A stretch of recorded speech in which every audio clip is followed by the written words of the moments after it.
E o presidente da Câmara dos Deputados, Hugo Motta, afirmou não haver razão para a crise institucional, com a provável indicação do deputado Eduardo Bolsonaro para presidir a Comissão de Relações Exteriores e Defesa Nacional da Câmara dos Deputados. Motta disse que os nomes dos presidentes devem ser definidos em reunião de líderes na quinta-feira. De acordo com petistas, Eduardo Bolsonaro estaria fazendo articulações junto a parlamentares de direita nos Estados Unidos para barrar o ministro Alexandre de Moraes, do STF, de entrar no país norte-americano, ou até mesmo de deportá-lo, caso a legislação entre em vigor e o magistrado esteja em solo americano. Hoje, o Comitê Judiciário da Câmara dos Representantes dos Estados Unidos aprovou um projeto de lei que abre esta possibilidade. O deputado José Guimarães, líder do governo na Câmara, disse que a gestão do petista não vai se meter na indicação do deputado Eduardo Bolsonaro. O Partido dos Trabalhadores indicou uma ofensiva para barrar a nomeação do filho do ex-presidente. Lindenberg Farias afirmou que a nomeação de Eduardo para a presidência da comissão, abre aspas, reforça uma articulação de constrangimento, fecha aspas, da corte do ministro Alexandre de Moraes. Vamos começar aqui com a Raquel Galinatti. A ida de Eduardo Bolsonaro, eventual, para a presidência da Comissão de Relações Exteriores e Defesa Nacional pode conferir a ele maior força na sua voz perante a interlocução com o governo americano e, ao mesmo tempo, aumentar a reprovação a uma possível apreensão do seu passaporte, porque tirar o passaporte diplomático de um deputado federal que é presidente da Comissão de Relações Exteriores e bem relacionado com o governo dos Estados Unidos, claro que abre uma crise diplomática com precedentes, mas raros precedentes. Perfeito. Acredito que já é uma forma de blindagem em qualquer tentativa de ataques a uma possível apreensão, mesmo que judicial, do passaporte do deputado federal Bolsonaro. E mais, é uma articulação extremamente importante. Ele já figurou como presidente em outra comissão durante 4 anos, no mandato em que seu pai era presidente da República. Essa comissão, ela é já da Defesa Civil, é uma outra comissão extremamente pontual e estratégica na interlocução internacional. E a imagem do nosso país para aqueles, principalmente Estados Unidos, ela vai ser viabilizada e retratada justamente por aquele que é o interlocutor da comissão, que é o Eduardo Bolsonaro. Já foi manifestado pelo próprio líder do governo do PT que não há nenhum interesse do governo federal em negativar esta nomeação. Então, ao que tudo indica, é sim uma espécie de dupla blindagem para que o Eduardo Bolsonaro, o deputado federal, não seja ali alvo de possíveis cassações e inviabiliza, sim, a cassação do seu passaporte. Agora, ô Zagarino, isso aí parece mais uma ondinha que estão fazendo alguns deputados do PT, que a gente chama em direito jus esperneandi. Porque o Lula não vai se meter, já está com uma crise danada com o Congresso Nacional, o Centrão está tomando conta, 53 bilhões de reais, a bocona está aberta, não é nem boca de jacaré, é de hipopótamo. Então, quer dizer, o Lula vai querer um menor nível de desgaste possível, tanto que não se meteu nem na eleição para presidente da Câmara. Como é que você vê essa articulação para tentar impedir Eduardo Bolsonaro de assumir a Comissão de Relações Exteriores? É uma articulação séria ou seria uma revoada de pequenos? O Lindenberg, ele tá esperneando aí pela internet para tentar criar uma onda que supostamente impediria Eduardo Bolsonaro de assumir a comissão. Mas nos bastidores de Brasília a gente sabe, não é assim que funciona. O governo, ele não dá pitaco na presidência das comissões. Quem escolhe as presidências das comissões são os líderes de bancada. Até porque o Brasil não é um país que uma pessoa decide tudo. Existe lá um Congresso Nacional com dezenas de partidos que são representados. Esses partidos têm lá, cada qual sua representatividade diante dessas lideranças de bancada, senta todo mundo na mesa e eles vão discutindo. Olha, nós somos o partido que temos mais deputados, então nós queremos as comissões mais relevantes, nós somos o segundo que temos, e assim vai sendo feita essa discussão. Isso acontece nas principais, como por exemplo na CCJ da Casa.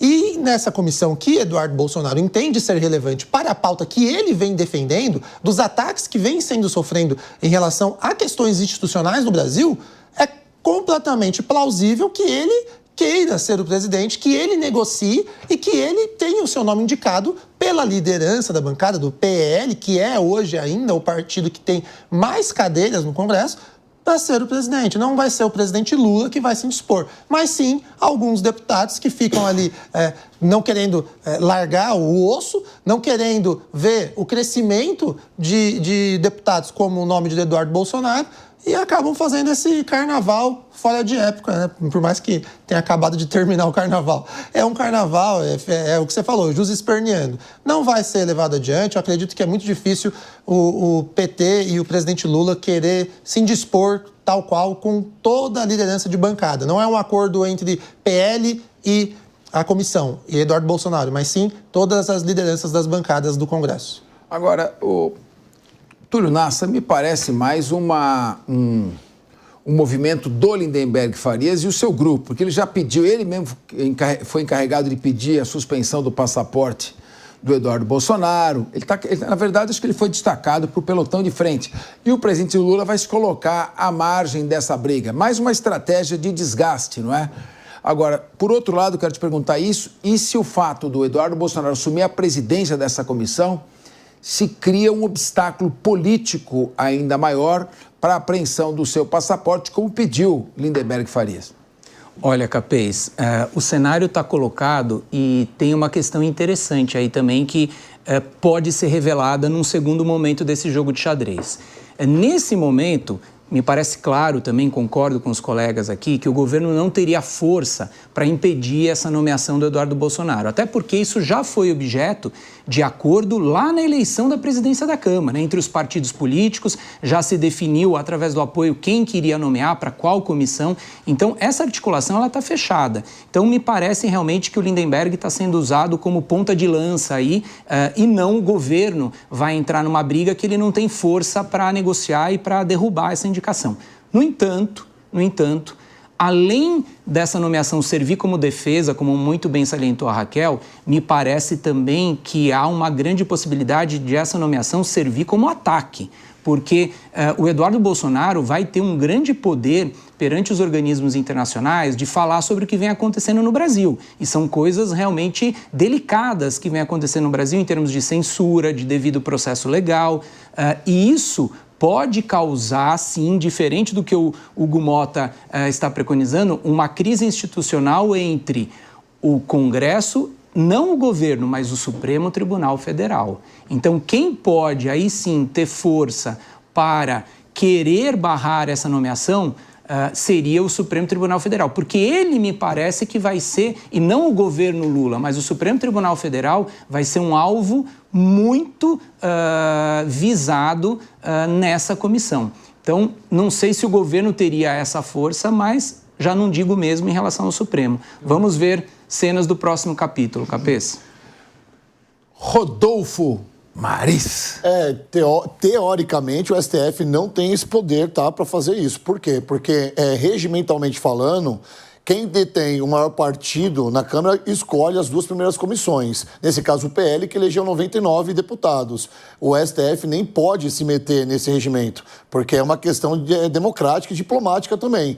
Agora, o Hugo Mota não fez nenhuma provocação, ele simplesmente jogou com o regulamento que ele tem na mão. Olha, não posso negar, se vocês estão entendendo que é uma provocação à STF, muito bem, vocês entendam da forma que vocês acharem que tem que entender, mas o PL, que é o partido do Eduardo Bolsonaro, elegeu 99 deputados. Ele é o maior dentro da nossa Câmara aqui.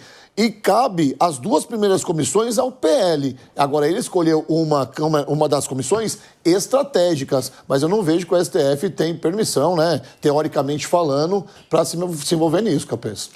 Sempre só, né, Túlio? Primeiro é a Comissão de Constituição e Justiça, depois é a Comissão de Finanças e Orçamentos, as mais importantes.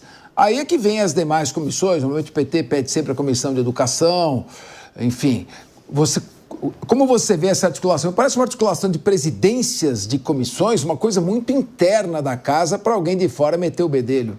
Então, eu concordo com o Rodolfo quando ele fala que, teoricamente, formalmente, né, nos termos diretos regimentais, o STF não tem poder para interferir nessa escolha. E, politicamente, isso já foi feito, já foi fechado, como o Capês bem salientou. Até aí, tudo bem. O problema é que a consequência dessa nomeação vai de encontro, ou seja, se choca com aquela discussão que é feita internacionalmente sobre se há ou não violação à censura, se há violação à liberdade de expressão, se há ou não respeito ao devido processo legal. E essa comissão é estratégica neste ponto. Então, não adianta a gente negar os fatos que essa comissão representa uma inconveniência às pautas defendidas pelo Supremo Tribunal Federal. Então, dentro de uma hipótese regimental, teoricamente, o Supremo não tem esse poder. Ok, tá certo. Agora, existem mecanismos de pressão indiretos que o Supremo Tribunal Federal pode se valer para se opor a essa comissão. Por isso que eu ainda quero ver com cautela. Eu não dou como favas contadas esse tema. Não sei, quero ver as cenas do próximo capítulo. O Supremo Tribunal Federal é um poder poderoso, com perdão da redundância. Exatamente, e usa esse poder. Agora, foi interessante você fazer essa distinção, né? Vai de encontro, o que vai de encontro vai contra esse choque. O que vai ao encontro coincide. Esse é um erro muito comum e o linha de frente também é cultura. É verdade. Agora, eu vou insistir um pouco mais nesse tema. Acho que ainda precisamos esgotar ele um pouco mais. Sérgio Zagarino, parece que o Eduardo Bolsonaro vai assumir a presidência da Comissão de Relações Exteriores. Isso é um fato. Qual seria, então, o natural desdobramento dele nesta comissão, com a proximidade que ele tem com o presidente Donald Trump e com os parlamentares do Partido Republicano, que são muito sensíveis e próximos a Jair Bolsonaro e à direita brasileira? Exatamente o fato de que o Eduardo Bolsonaro tem sido um grande interlocutor da direita brasileira com os Estados Unidos. E agora, com a vitória de Donald Trump, isso tudo vem junção, na verdade, do que já vinha sendo feito. A vitória de Donald Trump nos Estados Unidos, a onda da direita nos Estados Unidos vai fazer com que isso tenha reflexo na Europa, tenha reflexo no Canadá, tenha reflexo na América do Sul e, automaticamente, terá reflexo aqui no Brasil em 2026. Esse é o plano, isso é o que tudo indica no que nós fazemos de análise política. Quando o Eduardo Bolsonaro ele se torna presidente de uma comissão extremamente relevante, que tem a obrigação de ser o responsável nessa institucionalização para com outros órgãos, outras instituições internacionais, o que nós temos é um grande poder nas mãos de Eduardo Bolsonaro. Ele fazia isso de forma informal. Ele viajava para os Estados Unidos, batia papo, conversava, pedia ajuda de um, pedia ajuda de outro. Agora, Eduardo Bolsonaro, ele é o presidente da Comissão de Relações Exteriores. Agora, Eduardo Bolsonaro irá falar em nome de todo o Congresso, em nome da comissão. Portanto, ele terá muito mais voz, ele será muito mais ouvido por quem já ouvia ele. E aí, será que agora não será o momento de ter mais pressão externa, principalmente dos Estados Unidos, em relação aqui ao Brasil? O que foi, Raquel? E, estrategicamente, ser presidente da Comissão de Relações Exteriores e Defesa Nacional faz com que tudo o que já foi fomentado e falado pelo deputado federal Eduardo Bolsonaro sobre o dispositivo No Censors on Our Shores Act, ou seja, sem censura em nosso território, que prevê que autoridades estrangeiras que atuarem contra a liberdade de expressão de cidadãos americanos sejam impedidos de entrar nos Estados Unidos ou possam ser deportados. O próprio deputado federal, ele mostrou passo a passo a sua articulação com senadores norte-americanos, com políticos influentes norte-americanos, justamente para fomentar a aplicabilidade do dispositivo sem censura em nosso território, tendo como alvo o ministro do STF.